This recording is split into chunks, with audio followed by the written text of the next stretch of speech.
Feeling anxious? Today, we are blending a simple, natural herbal tea that can calm your heart and pairing it with a promise from God's Word.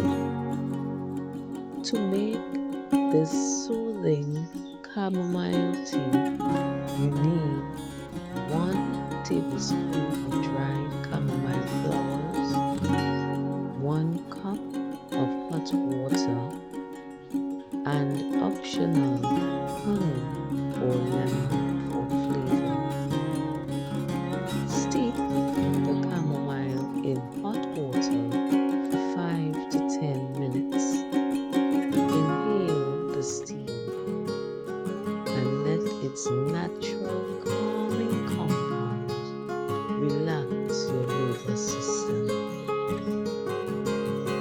The Bible tells us in Philippians chapter 4, verse 6 and 7, do not be anxious about anything, but in every situation, by prayer and petition, with thanksgiving, present your requests to God, and the peace of God will guard your hearts and minds.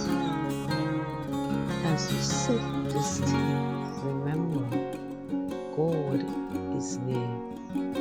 Your anxiety is not ignored.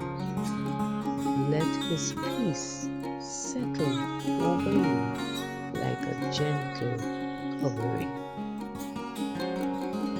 If this remedy brought peace to your mind and relaxation to your heart, share it with a friend who needs a moment of calm today. Don't forget to like, comment, and subscribe for more biblical health remedies and soul soothing